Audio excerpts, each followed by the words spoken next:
So, what's the one skill that really separates a senior developer from a junior one? Honestly, it's not about writing code that works, it's about writing code that absolutely refuses to break. In this explainer, we're going to move way beyond simple green checkmark tests and get into what makes code truly ready for the real world. You know that feeling, right? You've coded the feature, you've run the tests, everything's green.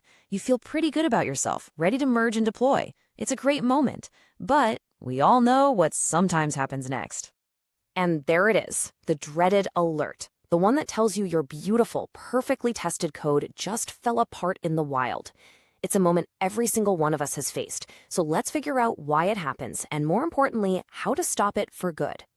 Okay, so here's the thing. The core of the problem is that we spend most of our time testing the happy path. You know, that perfect, ideal scenario where every input is correct and every service is online. But in the chaos of a live system, the happy path, well, it's often the exception, not the rule. And this really shows you what's at stake. A payment gateway has a momentary glitch, and boom, your entire system crashes.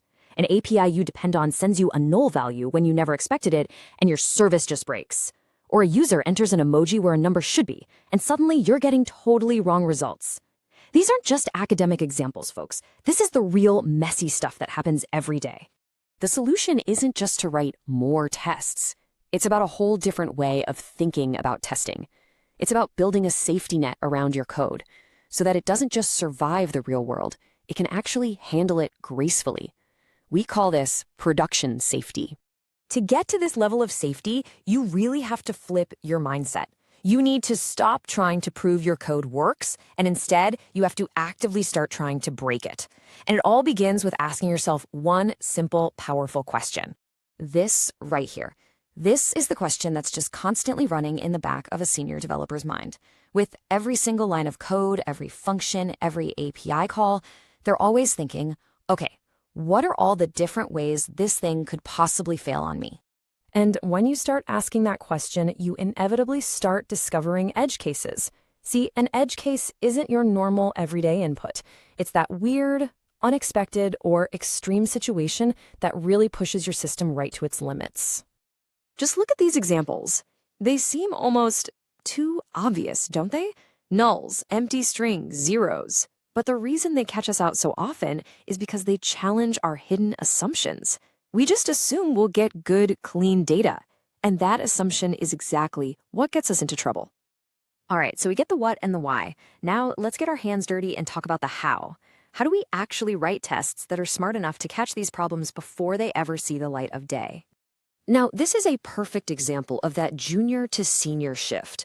A basic test might just check that, hey, some kind of exception happened.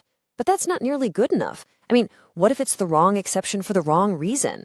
A much stronger test verifies the specific type of exception, making sure your code is failing exactly how you designed it to.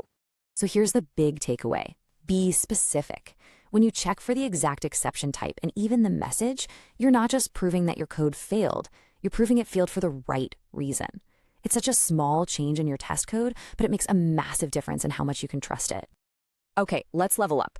Now we're going to dive into some of the trickier situations you're going to run into, like dealing with asynchronous code and handling failures from systems that are totally outside of your control. Yes, async code.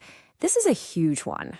It's everywhere in modern applications, but boy, does it add a new layer of complexity to our testing. If you try to test for exceptions in async methods the old-fashioned way, you're going to get burned. Your test might pass, telling you everything's fine, even when the code is completely broken. So let me be crystal clear on this. This is the non-negotiable gotta do it rule. If you're testing an async method and you expect it to throw an exception, you absolutely have to use an assertion like throws async. It's the only way to make sure your test actually waits for the task to finish and correctly catches that exception when it happens. So, we know how to test for these tricky things, but where should we focus our energy to get the biggest impact? Well, think of this chart as your treasure map. Check this out. A massive 40% of failures come from something as basic as input validation. 40%! That tells you exactly where to start hunting for bugs first, long before you get lost in complex business logic. All right, we've covered a lot of ground, so let's pull everything we've talked about together into a simple, actionable blueprint you can literally start using on your very next project. And here it is. It's a simple 3-step strategy. First, of course, test the happy path. Make sure your code works when everything goes perfectly. Second, test the failure path. Intentionally break things and prove your code handles it gracefully. And third, test those edge cases, all those tricky boundary conditions we've been talking about. And to make that blueprint stick, here are the traps to avoid. The absolute biggest mistake is only testing for success. But hot on its heels are the other things we've covered: being lazy about which exception you check for, and completely ignoring the weirdness of async code. If you can just avoid these few things, you are already way ahead of the curve. And hey, if you ever need to explain this whole philosophy to your team, or maybe in a job interview, this is your golden ticket.